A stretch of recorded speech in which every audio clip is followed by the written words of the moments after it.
Hello, my name is Stephen Janis. I'm a reporter with The Real News.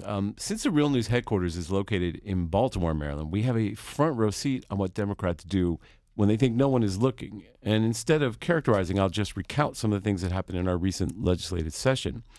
Democrats passed tougher sentencing laws. They increased funding for policing.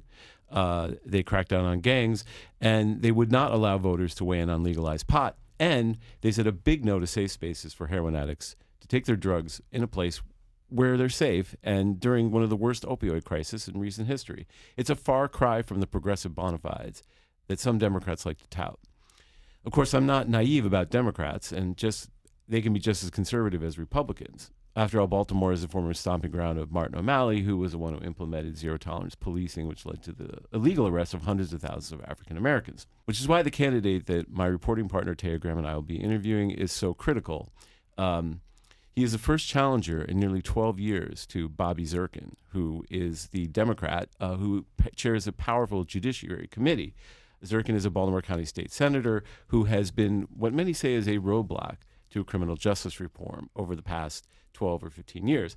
His opponent, who's joining us today, is Sheldon Laskin, a lawyer and activist who promises to bring his history of progressive advocacy to the job. Mr. Laskin, thank you so much for joining us. And thank you for having me. And thank you, Taya, for joining us. It is my pleasure to be here. So before we get to the interview, we're going to run a quick package of Taya's reporting on the Judiciary Committee and some of the problems with progressive reform in Annapolis right here. This is Taya Graham reporting for the Real News Network in Annapolis, Maryland. If anyone was hoping that progressive reforms would win the day in this Democratic state, they needed to come to the last day of session in Annapolis, sign or die. From a bill that would stop the city from auctioning off houses over a past due water bill. It's very discouraging, and the attempt is to mislead the public that something is being done in water and to actually set things back. To a package of new laws that would impose mandatory sentences for the second possession of a handgun.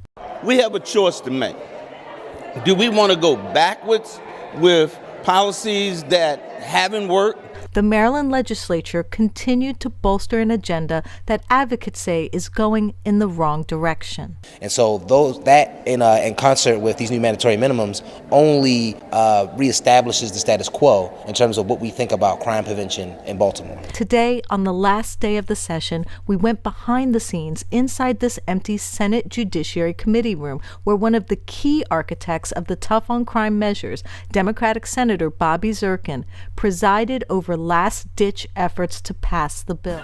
After the session, the Real News asked Republican Governor Larry Hogan why he focused on get tough laws to battle crime in a city with one of the most corrupt police departments in the country. Governor, a lot of people said in Baltimore they were concerned about the emphasis on tougher sentences, the problems with the Baltimore Police Department, the problems with law enforcement in Baltimore. Why are you pushing for tougher sentences given those problems? Do you have confidence in your criminal justice system? Well, it's two different issues. I mean, certainly there's corruption in the Baltimore City Police Department that we have to root out, and that's one issue. A philosophy that revealed the stark divisions between the people who want reform and the leaders who make the final decisions. So, Mr. Laskin, just for people who aren't familiar with you, why do you think you're qualified to be the state senator to replace Bobby Zirkin? What makes you qualified? Well, first of all, I am an attorney. I've been an attorney for over 40 years. I have had a variety of positions as an attorney. I started out representing migrant and seasonal farm workers in rural Florida.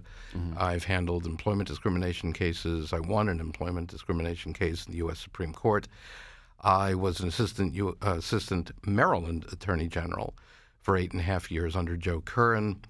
And more recently, I've worked for a state government organization of state revenue departments and attorneys general, working on tax legislation, model tax legislation for a number of states.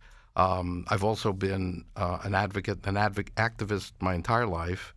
I became politically active in the Eugene McCarthy campaign in 1968, and I've stayed active in progressive causes throughout my life. And I think this background gives me a rather rich, diverse background from which to become a Maryland state senator. Now, I was curious. Senator Zirkin has run unopposed, and the last time he was opposed, he still won by 70%. What makes you feel that you have a realistic chance of beating Bobby Zirkin? Well, first of all, the district has become more diverse. It's now about 25% minority, African American, Latino, a lot of immigrants in the Owings Mills, Newtown area. So that is a factor. That community definitely supports progressive legislation and should support a progressive legislator. Also, the very fact that he ran unopposed, if there's only one name on the ballot, you've got two choices. You vote for the name or you don't vote. Right. And that will have an effect of inflating the numbers. From what we can tell, and it's not scientific, we haven't done scientific polling, there's a great deal of dissatisfaction in the district as to how the district has been represented in Annapolis these past dozen years. A sense that he's not really representing the values of the district when he blocks progressive legislation or sponsors regressive legislation like the Omnibus crime bill. Well, one of the issues that's been big in Annapolis for reform advocates is, including a civilian on internal police trial boards. So do you support that Yes. will you support that if you're elected? Yeah, I just went to the Community Monitoring Task Force meeting last night, and that subject was discussed at some length. Definitely. I mean, the police work for us, not the other way around. And they should be responsible to their employer being the people who pay their salary. And it's only just and proper that civilians have a role in reviewing police misconduct. It's the only way that the public will be satisfied with the results of that investigation. If civilians have a meaningful role to play in the process and a police officer or officers are exonerated, then the public is more likely to accept that as being valid. Now, Tay and I, we have researched Bobby Zirkin's record. He's taken a lot of money from the FOP, which is the police union. Yes. Are you going to take money from the FOP? I'm not taking money from the FOP. I'm not taking money from bail bondsmen. He also gets a lot of money from bail bondsmen. I was going to ask you about that. Or real estate developers. In fact, I'm not taking money from any special interest. Yeah. My money is entirely from average people, small contributions, and no corporate money, as far as I can tell, from anyone. Now, if you're willing to not take any money from the bail bonds industry, are you also willing to support ending cash bail? Yes, a cash bail does not serve a positive purpose in the criminal justice system. All it means is that poor people who can't afford bail just sit there and rot until their case is heard or dismissed, which happens frequently. True. And if someone has money, they're released even if they are a threat to the community because they can make bail. All it is, it's a profit-making enterprise that enriches bail bondsmen and the insurance companies that back them up. Bail bondsmen can actually imprison people for debt. Debt to them, not debt to the court system. That's a good point. That's absolutely unacceptable in the 21st century. So let me ask you a question. You're representing Baltimore County. Is that going to be difficult for you to sort of reconcile those two things? Because technically you're not really representing the city, and yet we're asking about city issues. Right. How are you going to? The current incumbent, of course, as chair of the Judicial Proceedings Committee, passes on a lot of legislation or refuses to pass on a lot of legislation that directly impacts the city. This is a region. When I first moved into the county, I was in a combined district, city-county. I don't think they ever should have ended that. Yeah. Because when you have a combined district, then the county has county voters have more of a stake in more direct stake in what's going on in the city. But county voters benefit from the amenities of the city. Many of them, if not most of them, work in the city, and county voters and residents, I don't think, want to turn their backs on what's going on in the city. And inevitably, what happens in Baltimore City doesn't stay in Baltimore City. It spills over the line. And I think it's in the interest of county residents, particularly people like me. I live very close to the city line. I bicycle, and most of my standard bike route is actually in the city, just over the line.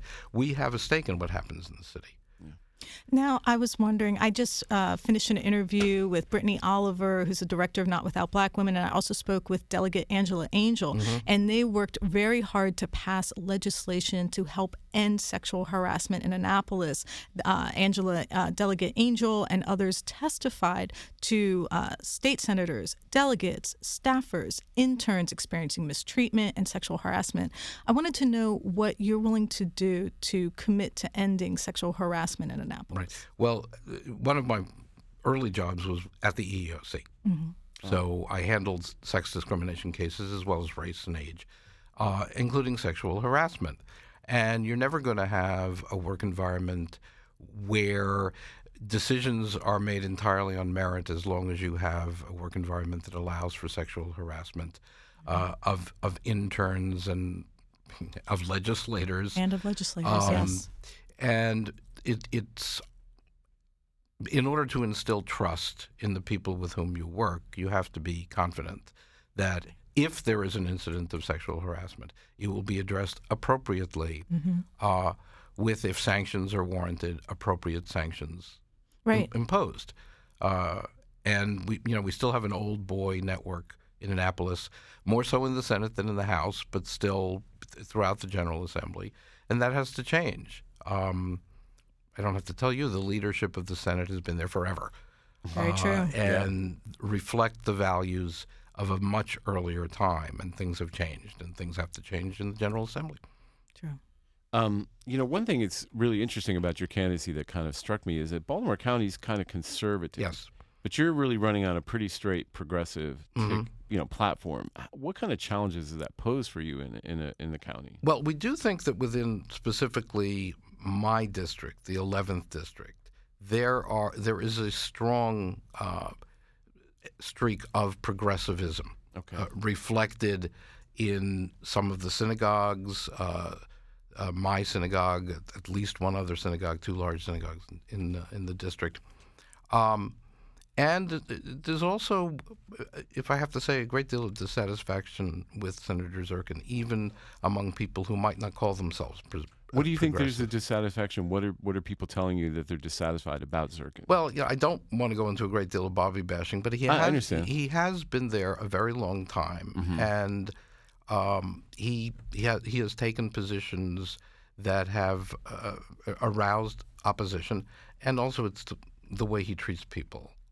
Disrespectfully. In fact, the Maryland Democratic Party itself in some ways is very conservative. For example, the Omnibus crime bill that you mentioned, initially there was supposed to be money there for Safe Streets, which is a community-based violence reduction initiative, but they added in mandatory minimum sentences to it. So what kind of chance for progressive reform are you seeing? Right. Well, yeah, the bill as it came out, I analogize it to, on the one hand, here's $200 million for tobacco cessation, and on the other hand, here's $200 million to subsidize the growing of tobacco.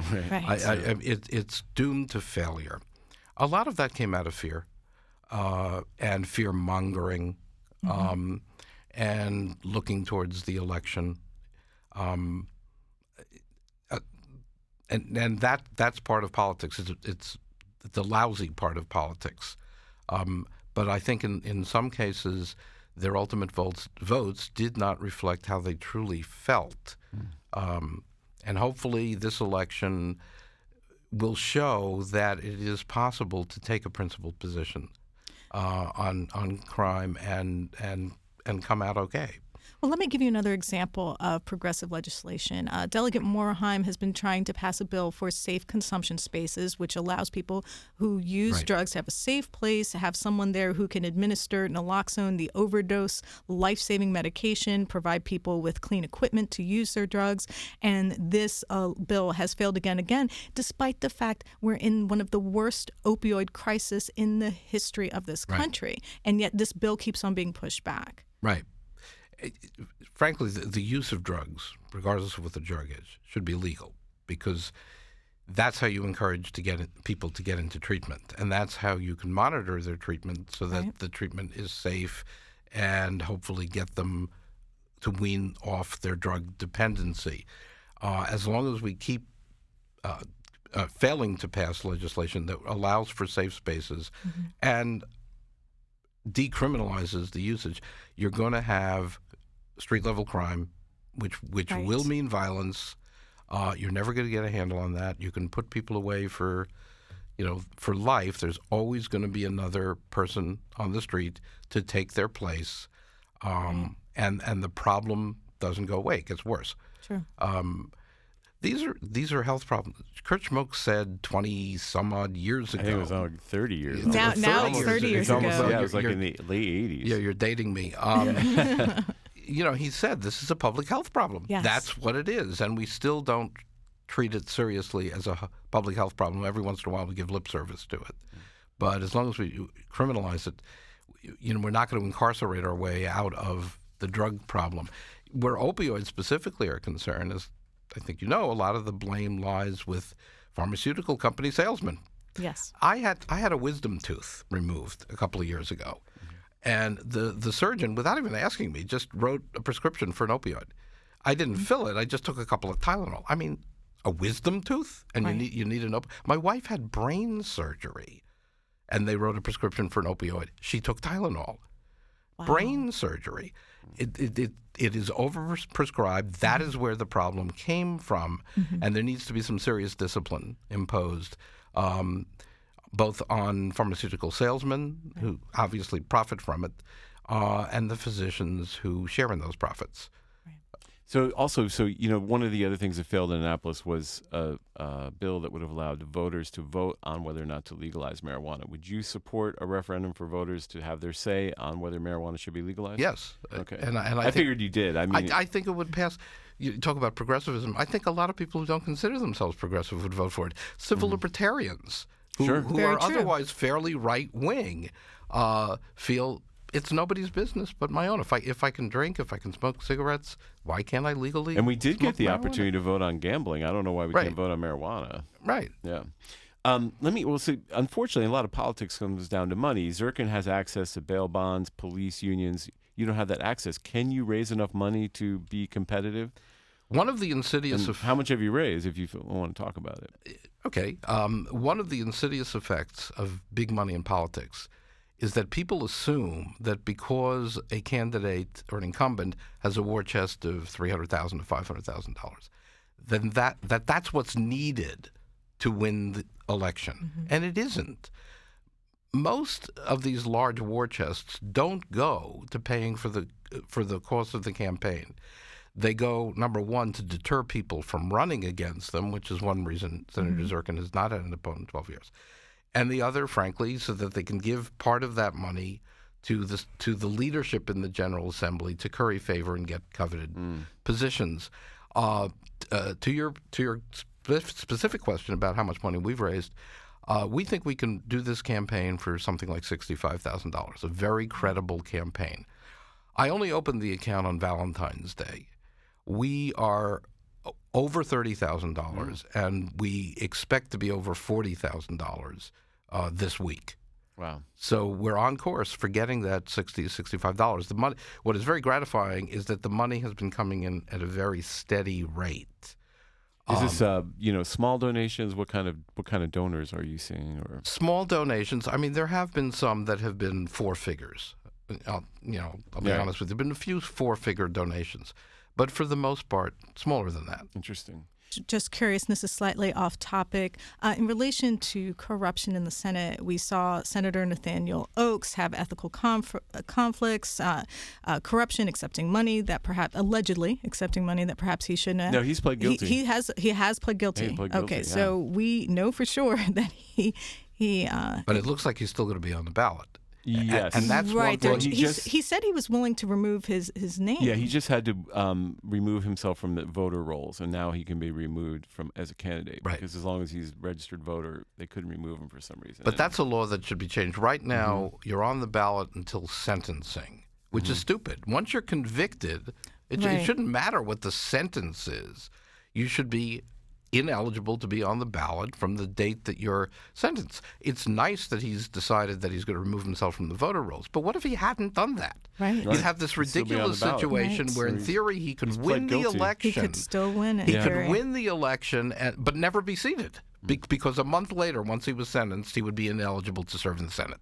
Well, that's what I was curious crazy. about. Like, how, do you think there should be any changes in the way the Senate handles, politicians being, essentially convicted of corruption or even accused of corruption? We saw him down there. He was walking around like he was still a senator. Yes. And my understanding, because he was appointed to that position, he wasn't elected to that position, the Senate did have more freedom to remove him than if he had been elected. Okay. There is an argument if the voters have elected a senator, then that should not lightly be overturned in the absence of a conviction. Right. I understand that. But he wasn't elected by the voters. And my understanding is for an appointed senator, had Senator Miller truly wished to have him removed, there was a way to do that and have someone else appointed in his place. Well, speaking of that, you talked about entrenched leadership. Would you, if you were elected, would you support a change in the leadership of the Senate?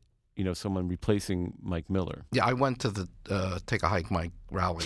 And is that what it's called? Yes. And as I said, I've been endorsed by SEIU, and that's one of their major goals is a change in Senate leadership. Senator Zirkin reflects the leadership. He's part of the leadership. He's a problem, but he's not the only problem in Annapolis. It comes from the top.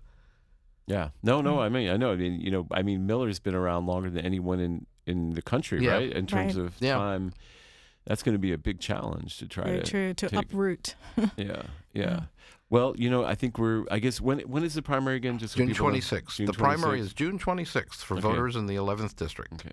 Well, I think all of us are going to be watching your election pretty closely. We have had a lot of experience in Annapolis covering the Judicial Proceedings Committee, and it is going to be interesting to see how the voters in your district react. It'll be interesting to see if those changes in demographics that you mentioned, the fact that it's more diverse now, is going to support you and the progressive policies that you have proposed. Well, Mr. Laskin, good luck, and thank you very much for joining us. And hopefully we can have you back at some point, to talk, update us, see how the election goes, and just to let there is a forum where we are both invited.